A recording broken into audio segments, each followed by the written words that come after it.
Israeli ஆக்கிரமிப்பை விட்டு அவசரமாக வெளியேறும் அமெரிக்கர்களும் ஈரானை விட்டு அவசரமாக வெளியேறும் சீனர்களும் அமெரிக்காவினுடைய வெளியுறவுத்துறை அமைச்சகம் வெளியிட்டிருக்கக்கூடிய அவசர எச்சரிக்கைகளும் உச்சக்கட்ட பதற்றமும் ஈரானுக்கு எதிராக ஆரம்பிக்கப்பட போகும் தாக்குதல்களும். நேற்று நள்ளிரவு நடைபெற்ற இறுதிக்கட்ட பேச்சுவார்த்தைகளில் என்ன நடந்தது? ஈரானிய தரப்பினர் முன்வைத்திருக்கக்கூடிய நிபந்தனைகளில் வரைவு தீர்மானத்தில் என்ன விடயங்கள் காணப்படுகின்றன? ஈரானின் இந்த திட்டத்தினை அமெரிக்கா ஏற்றுக்கொள்ளுமா? அவசரமாக அமெரிக்காவுக்கு விஜயம் செய்யும் ஓமானினுடைய வெளியுறவுத்துறை அமைச்சரும் நடைபெற்ற பேச்சுவார்த்தைகளுடைய முடிவின் உண்மையான விளக்கமும். ஜோர்டானில் அவசரமாக களமிறங்கி இருக்கக்கூடிய CIA உளவு பிரிவினுடைய ரகசிய விமானங்களும் இஸ்ரேலி ஆக்கிரமிப்பின் அவசர தயார்படுத்தல்களும்.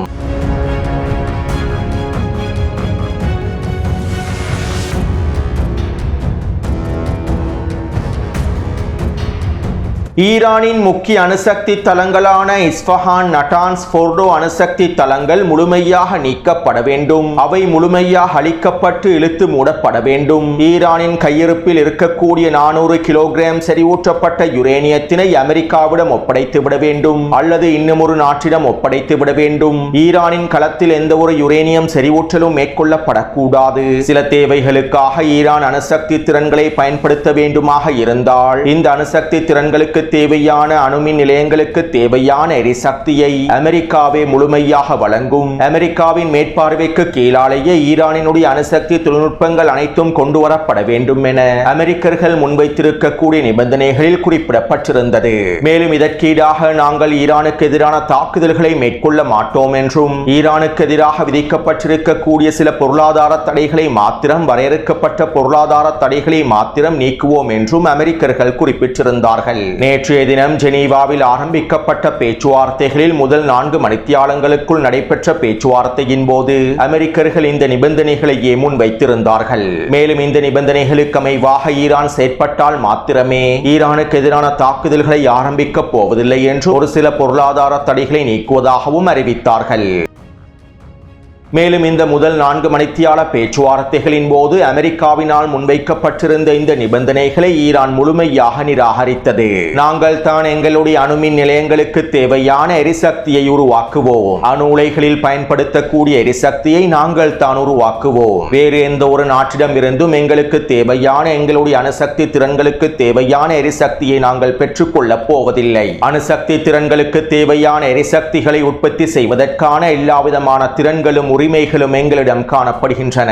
சர்வதேச சட்டங்களுக்கு அமைவாக இதற்கான உரிமை எங்களுக்கு இருக்கின்றது. மேலும் நாங்கள் அமைதியான முறையிலேயே எங்களுடைய அணுசக்தி வேலை திட்டங்களை மேற்கொள்கின்றோம். இதனால் நாங்கள் செறிவூட்டல்களை முழுமையாக நிறுத்தப் போவதில்லை. அமைதியான நோக்கங்களுக்காக செறிவூட்டல்களை தொடர்ச்சியாக மேற்கொள்வதற்கான எல்லாவிதமான உரிமையும் எங்களுக்கு காணப்படுகின்றது. அதே போன்று ஈரானின் கையிருப்பில் இருக்கக்கூடிய செறிவூற்றப்பட்ட 400 கிலோகிராம் யுரேனியம் ஈரானை விட்டு செல்லாது. நாங்கள் இந்த செறிவூற்றப்பட்ட யுரேனியத்தினை எந்த ஒரு நாட்டிடமும் ஒப்படைக்கப் போவதில்லை. அது அமெரிக்காவாக இருந்தாலும் சரியே, ரஷ்யாவாக இருந்தாலும் சரியே. ஈரானுக்குள்ளே இருக்கக்கூடிய யுரேனியம் செறிவூற்றல் ஒரு பொழுதும் வெளியேறாது. அதே போன்று எங்கள் மீது விதிக்கப்பட்டிருக்கக்கூடிய பொருளாதார தடைகளில் வரையறுக்கப்பட்ட சில தடைகளை மாத்திரம் நீக்குவதால் எங்களுக்கு எந்த பயனும் கிடைக்கப் போவதில்லை. ஈரான் மீதான ஒட்டுமொத்த பொருளாதார தடைகளும் முழுமையாக நீக்கப்பட வேண்டும். ஈரான் மீது விதிக்கப்பட்டிருக்கக்கூடிய ஒட்டுமொத்த பொருளாதார தடைகளும் நீக்கப்படாமல் ஒப்பந்தங்களை முடிப்பது சாத்தியமாகாது என்பதனையும் முதல் 4 மணித்தியாலங்களுக்குள் நடைபெற்ற பேச்சுவார்த்தையின் போது ஈரானினுடைய வெளியுறவுத்துறை அமைச்சர் அப்பாஸ் அரக்சி அவர்களும் ஈரானிய பிரதிநிதிகளும் ஓமான் மத்தியஸ்தர்கள் மூலமாக அமெரிக்கர்களுக்கு தெளிவாக அறிவித்துள்ளார்கள். மேலும் இந்த தகவல்களை ஈரானின் தேசிய ஒளிபரப்பு ஊடகமான IRIB ஊடகம் வெளியிட்டுள்ளது. இதைத் தொடர்ந்தே பேச்சுவார்த்தைகளுக்கான இடைவெளி வழங்கப்பட்டது. பேச்சுவார்த்தைகள் இடைநிறுத்தப்பட்டு சில மணித்தியாலங்களுக்கு இடைவெளி வழங்கப்பட்டது. இரு தரப்பினரும் தங்களுடைய தலைமைகளோடு கருத்துக்களை பரிமாற்றம் செய்து கொள்வதற்காகவே இந்த இடைவெளி வழங்கப்பட்டது. இதைத் தொடர்ந்து இலங்கை நேரப்படி நேற்றிரவு 10 மணி அளவில் அடுத்த கட்ட பேச்சுவார்த்தைகள் ஆரம்பிக்கப்பட்டன. இதன்போது ஈரானின் வெளியுறவுத்துறை அமைச்சர் அப்பாஸ் அரக்சி அவர்கள் ஈரானினுடைய நிலைப்பாடுகளுக்கான காரணத்தையும் அதனுடைய நோக்கத்தையும் ஓமான் மத்தியஸ்தர்கள் மூலமாக அமெரிக்கர்களுக்கு ஊடகங்களுக்கு தெளிவாக குறிப்பிட்டார். மேலும் இதன்போது ஈரான் அதனுடைய மாற்றீட்டு நிபந்தனைகளையும் முன்வைத்திருந்தது.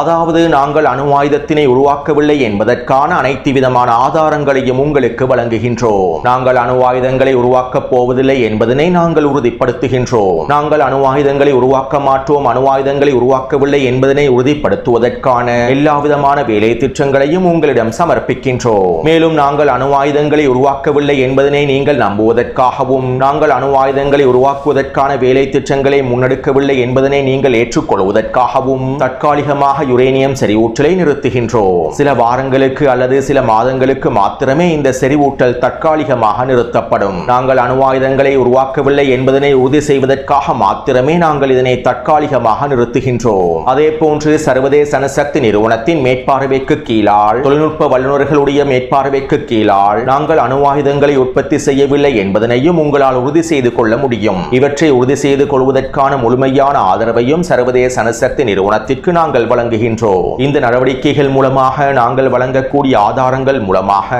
நீங்கள் பெற்றுக்கொள்ளக்கூடிய பார்வையிடக்கூடிய ஆதாரங்கள் மூலமாக நாங்கள் அணு ஆயுதங்களை உற்பத்தி செய்யவில்லை என்பதனை உங்களுக்கு உறுதி செய்து கொள்ள முடியும். மேலும் இதற்கீடாக நீங்கள் ஈரானுக்கு எதிரான உச்ச பொருளாதார தடைகள் அனைத்தையும் முழுமையாக நீக்க வேண்டும். ஒரு சில வரையறுக்கப்பட்ட பொருளாதார தடைகளை மாத்திரம் நீக்குவது எங்களால் ஏற்றுக்கொள்ள முடியாதது.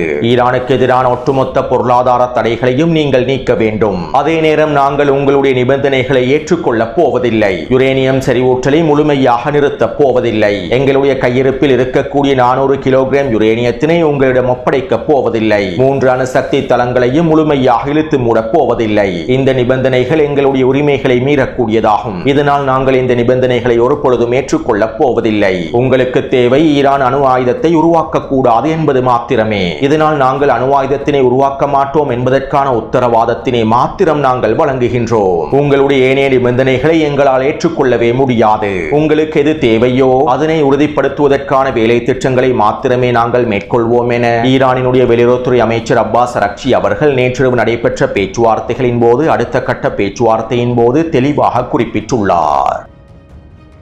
இதைத் தொடர்ந்து, நீங்கள் அணு ஆயுதங்களை விரும்பவில்லை என்றால், உண்மையிலேயே நீங்கள் அணு ஆயுதங்களை உற்பத்தி செய்வதற்கு விரும்பவில்லை என்றால், ஏன் செறிவூட்டப்பட்ட யுரேனியத்தினை உங்களிடம் வைத்துக் கொள்கின்றீர்கள்? ஏன் செறிவூட்டப்பட்ட யுரேனியத்தை வேறொரு நாட்டிடம் ஒப்படைப்பதற்கு தயங்குகின்றீர்கள், மறுக்கின்றீர்கள் என அமெரிக்கர்கள் கேள்விகளையும் எழுப்பினார்கள். நீங்கள் அணு ஆயுதங்களை உற்பத்தி செய்யவில்லை என்றால், உங்களிடம் செறிவூட்டப்பட்ட யுரேனியம் 400 கிலோகிராம் இருக்க தேவையில்லை. ஆனால் நீங்கள் 400 கிலோகிராம் யுரேனியம் செறிவூட்டலை வைத்துக் கொள்வதாக அறிவிக்கின்றீர்கள். இதற்கான காரணம் என்ன என்றும், இவற்றை எங்களால் ஏற்றுக்கொள்ள முடியாது என்றும் அமெரிக்கர்கள் கருத்துக்களை வெளியிட்டிருந்தார்கள். அது மட்டுமல்லாமல் சில மத்திய கிழக்கு ஆய்வாளர்களும் இவை தொடர்பான கருத்துக்களை வெளியிட்டிருந்தார்கள். ஈரான் அணு ஆயுதத்தினை உருவாக்கப் போவதில்லை என அமெரிக்காவுக்கு உறுதியளிக்கப் போகின்றது. இவ்வாறு ஈரான் அணு ஆயுதத்தினை உண்மையிலேயே உருவாக்கவில்லை என்றால், ஈரானுக்கு செறிவூட்டப்பட்ட 400 கிலோகிராம் யுரேனியம் தேவைப்படாது. செறிவூட்டப்பட்ட 400 கிலோகிராம் யுரேனியத்தினை வைத்துக் கொண்டு ஈரானினால் எதுவுமே செய்ய முடியாது. அணு ஆயுதத்தை உருவாக்க வேண்டுமாக இருந்தால் மாத்திரமே இந்த செறிவூட்டப்பட்ட யுரேனியம் தேவைப்படும்.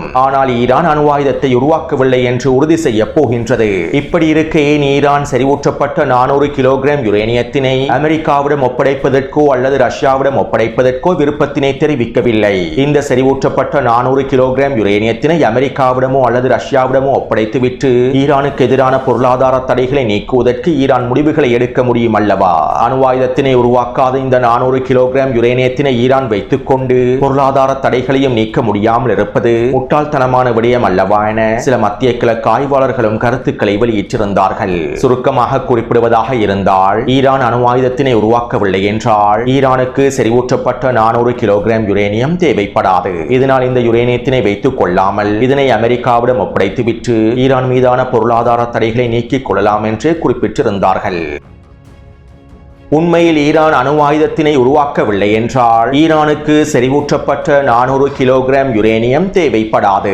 ஆனால் ஈரான் இந்த செறிவூட்டப்பட்ட 400 கிலோகிராம் யுரேனியத்தினை அமெரிக்காவிடம் ஒப்படைத்து விட்டாலோ அல்லது ரஷ்யாவிடம் ஒப்படைத்து விட்டாலோ அல்லது வேறு எந்த நாட்டிடமாவது ஒப்படைத்து விட்டாலோ, அமெரிக்கா அடுத்தபடியாக ஈரானின் ஏவுகணை திறன்கள் மீதே குறிவைக்கும். ஈரானினுடைய ஏவுகணை திறன்களை முழுமையாக முடக்குவதற்கான வேலை திட்டங்களையே அமெரிக்கா மேற்கொள்ளும். ஈரானிடம் இருக்கக்கூடிய செறிவூட்டப்பட்ட 400 கிலோ கிலோகிராம் யுரேனியத்தை இன்னும் ஒரு நாட்டிடம் ஒப்படைத்ததற்கு பின்பு அமெரிக்கா அடுத்த கட்ட நிபந்தனைகளை ஈரான் மீது விதிக்கும். இதன்போது ஈரானிடம் செறிவூட்டப்பட்ட யுரேனியம் கையிருப்பு இல்லாததன் காரணத்தினால் அமெரிக்காவினுடைய ஒட்டுமொத்த நிபந்தனைகளையும் ஈரான் ஏற்றுக்கொள்ள வேண்டிய சூழ்நிலைக்கு தள்ளப்பட்டுவிடும். இன்னும் ஒரு விதத்தில் குறிப்பிடுவதாக இருந்தால் ஈரானிடம் பேச்சுவார்த்தைகளுக்காக இருக்கக்கூடிய துருப்புச் சீட்டே இந்த செறிவூட்டப்பட்ட 400 கிலோகிராம் யுரேனியம் தான். காசாவிலே பலஸ்தீனிய போராளிகளிடத்தில் எவ்வாறு இஸ்ரேலிய பணைய கைதிகள் துருப்புச் சீட்டாக இருந்தார்களோ, இஸ்ரேலிய பணைய கைதிகள் எவ்வாறு பலஸ்தீனிய போராளிகளுக்கு பேச்சுவார்த்தைகளை மேற்கொள்வதற்காக நிபந்தனைகளை விதிப்பதற்காக துருப்புச் சீட்டாக இருந்தார்களோ, அதே போன்றே தற்போது ஈரானுக்கு பேச்சுவார்த்தைகளை மேற்கொள்வதற்காக அடுத்த கட்ட நடவடிக்கைகளை மேற்கொள்வதற்காக துருப்புச் சீட்டாக 400 கிலோகிராம் யுரேனியம் செறிவூட்டல் காணப்படுகின்றது. ஈரானிடம் இருக்கக்கூடிய 400 கிலோகிராம் யுரேனியத்தினை ஈரானை விட்டு வெளியேற்றியதற்கு பின்பு அமெரிக்காவுக்கு ஈரானோடு பேச்சுவார்த்தைகளை மேற்கொள்ள வேண்டிய தேவையும் இருக்காது. ஈரானினுடைய ஏனைய திறன்களை இலக்கு வைத்தும் ஏவுகணை திறன்களை இலக்கு வைத்தும் அமெரிக்கா உச்சக்கட்ட தாக்குதல்களை இலகுவாக மேற்கொண்டுவிடும். ஏனென்றால் ஈரானிடம் 400 கிலோகிராம் செறிவூட்டப்பட்ட யுரேனியம் இருந்தால் ஒரு வாரத்திற்குள்ளே அந்த யுரேனியத்தினை பயன்படுத்தி 10 அணுகுண்டுகளை இலகுவாக தயாரித்து விட முடியும். இது அமெரிக்காவுக்கு மிகப்பெரிய சவாலான விடயமாகும். எனவே இதனால் தான் தற்போதைய பேச்சுவார்த்தையின் போது 400 கிலோகிராம் செறிவூட்டப்பட்ட யுரேனியத்தினை நாங்கள் எந்த ஒரு நாட்டிடமும் ஒப்படைக்க மாட்டோம் என ஈரான் உறுதியாக இருக்கின்றது. செறிவூட்டப்பட்ட யுரேனியத்தினை ஒப்படைத்து விட்டால் அமெரிக்காவும் இஸ்ரேலிய ஆக்கிரமிப்பும் அடுத்ததாக ஈரானின் ஏவுகணை திறன்களை தான் குறிவைப்பார்கள். இது ஈரானுக்கு நன்றாகவே தெரியும். மேலும் இந்த நிலைப்பாடுகளை ஈரானினுடைய வெளியுறவுத்துறை அமைச்சர் அப்பாஸ் அரக்சி அவர்கள் நேற்றிரவு நடைபெற்ற 2ஆம் கட்ட பேச்சுவார்த்தைகளின் போது தெளிவாக குறிப்பிட்டிருந்தார்கள். அமெரிக்கர்களுடைய கேள்விகளுக்கும் தெளிவாக பதில் வழங்கியிருந்தார்.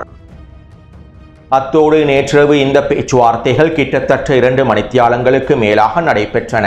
இந்த இறுதி பேச்சுவார்த்தைகளை தொடர்ந்து ஈரானிய வெளியுறவுத்துறை அமைச்சர் அப்பாஸ் அரக்சி அவர்கள் ஊடகங்களிடம் இவ்வாறு தெரிவித்தார். இதுவரை நடந்த பேச்சுவார்த்தைகளில் தற்போது நடைபெற்றிருக்கக்கூடிய பேச்சுவார்த்தைகள் தீவிரமாக நடைபெற்றிருந்தன.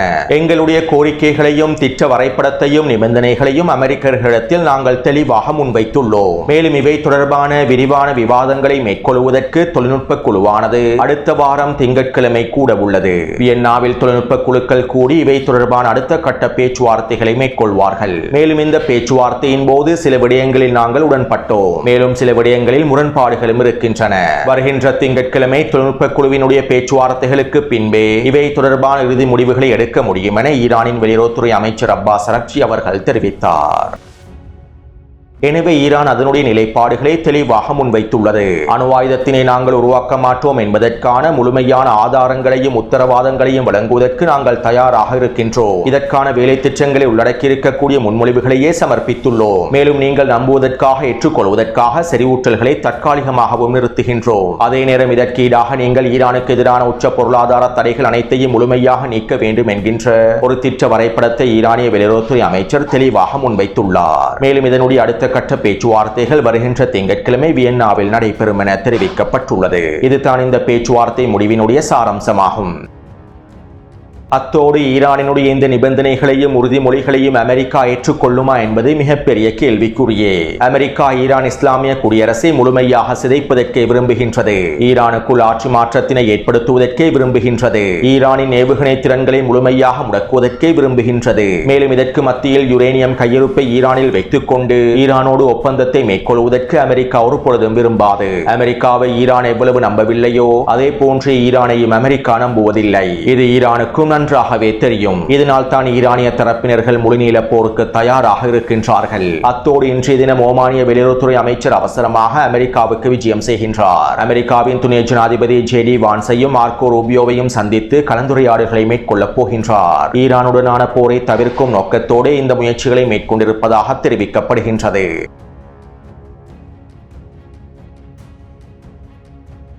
அடுத்து நேற்றிரவு டொனால்ட் ட்ரம்பினுடைய தலைமையில் அவசர பாதுகாப்பு கூட்டம் நடைபெற்றது. இந்த பாதுகாப்பு அமர்வில் அமெரிக்க இராணுவத்தின் கூட்டுப்படை தளபதி ஜெனரல் டென் கெய்னும் மத்திய கட்டளை தளபதி பிராட் கூப்பரும் கலந்து கொண்டிருந்தார்கள். மேலும் அமெரிக்க மத்திய கட்டளை தளபதி பிராட் கூப்பர் ஈரானுக்கு எதிரான தாக்குதல் திட்டம் தொடர்பான முழுமையான திட்ட வரைபடத்தை டொனால்ட் ட்ரம்பிடம் முன்வைத்திருந்தார். ஈரானுக்கு எதிராக எவ்வாறு தாக்குதல்கள் மேற்கொள்ளப்பட வேண்டும், ஈரானுக்கு எதிரான தாக்குதல்கள் எத்தனை நாட்களுக்கு நீடிக்கும், மேலும் இந்த தாக்குதல்கள் எவ்வாறு வகைப்படுத்தப்பட்டுள்ளன என்பது தொடர்பான முழுமையான திட்ட வரைபடத்தையும் அமெரிக்க மத்திய கட்டளை தளபதி டொனால்ட் ட்ரம்பிடம் முன்வைத்துள்ளார். கிட்டத்தட்ட 2 மணித்தியாலங்களுக்கு மேலாக இந்த அமர்வு நடைபெற்றிருப்பதாகவும் ஈரானுக்கு எதிரான தாக்குதல் திட்ட வரைபடம் டொனால்ட் ட்ரம்பிடம் சமர்ப்பிக்கப்பட்டிருப்பதாகவும் தெரிவிக்கப்படுகின்றது. இதைத் தொடர்ந்து நேற்றிரவே CIA உளவு பிரிவினுடைய ரகசியமான விமானங்கள் ஜோர்டானில் களமிறங்கியுள்ளன. வெனிசுவேலாவில் தாக்குதல்களை மேற்கொள்ளும் சந்தர்ப்பத்திலும் CIAவின் இந்த ரகசிய விமானங்கள் களமிறங்கியிருந்தன.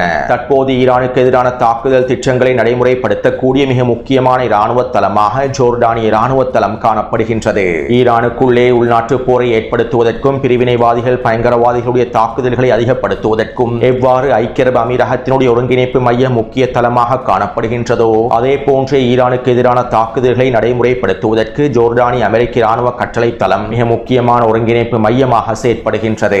இதற்கமைவாகவே CIAவினுடைய ரகசிய விமானங்களும் ஜோர்டானிய விமான கட்டளை தளத்தில் களமிறங்கியுள்ளன.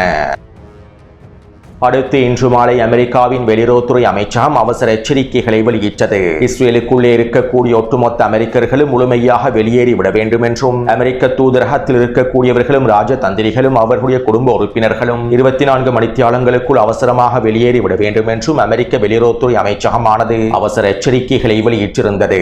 அது மட்டுமல்லாமல் இஸ்ரேலிய ஆக்கிரமிப்பில் இருக்கக்கூடிய அமெரிக்கர்களுக்கும் அமெரிக்க தூதரக அதிகாரிகளுக்கும் அமெரிக்க தூதர் மைக் ஹக்கபி தனிப்பட்ட முறையில் மின்னஞ்சல்களை அனுப்பியுள்ளார். இன்று இரவுக்குள்ளே அவசரமாக இஸ்ரேலை விட்டு வெளியேறிவிடுங்கள், கிடைக்கக்கூடிய விமானத்தை பயன்படுத்தி முழுமையாக வெளியேறிவிடுங்கள் என எச்சரிக்கைகளை வெளியிட்டுள்ளார். அத்தோடு 24 மணித்தியாலங்களுக்குள் இஸ்ரேலிய ஆக்கிரமிப்பிலிருந்து அவசரமாக அமெரிக்கர்கள் வெளியேறுவதற்கான ஏற்பாடுகளும் இஸ்ரேலிய ஆக்கிரமிப்பின் பென் குரியன் விமான நிலையத்தில் மேற்கொள்ளப்பட்டுள்ளன. அதே போன்று சீனாவினுடைய வெளியுறவுத்துறை அமைச்சகமும் அதிரடியான எச்சரிக்கைகளை வெளியிட்டிருந்தது. ஈரானுக்குள்ளே இருக்கக்கூடிய சீன குடிமக்கள் அவசரமாக வெளியேறிவிட வேண்டும் என்றும் யாரும் ஈரானுக்கு பயணிக்க கூடாது என்றும் அறிக்கைகளை வெளியிட்டிருந்தது. அதே போன்று இஸ்ரேலிய ஆக்கிரமிப்பு ராணுவம் வான் பாதுகாப்பு அமைப்பு படைகள் அனைத்தையும் முழுமையாக தயார் நிலையில் இருக்குமாறும் எச்சரிக்கைகளை வெளியிட்டுள்ளது. அதே போன்று இஸ்ரேலிய ஆக்கிரமிப்பின் நெகோவ் பிரதேசத்தில் இருக்கக்கூடிய விமான கட்டளை தளத்தில் F-22 போர் விமானங்களின் செயற்பாடுகளும் ஆரம்பமாகியுள்ளன. எனவே ஈரானுக்கு எதிரான தாக்குதல்களை ஆரம்பிப்பதற்கான வேலை திட்டங்கள் மும்முரமாக நடைபெற்று வருகின்றன. அத்தோடு அவசரமான தகவல்கள் தாக்குதல் தொடர்பான தகவல்களை டெலிகிராம் சேனலில் உடனுக்குடன் பதிவிடுவேன். மேலும் இந்த காணொலி தொடர்பான கருத்துக்களை பதிவிடுங்கள். தொடர்ந்தும் என்னுடன் இணைந்திருங்கள். நன்றி, வணக்கம்.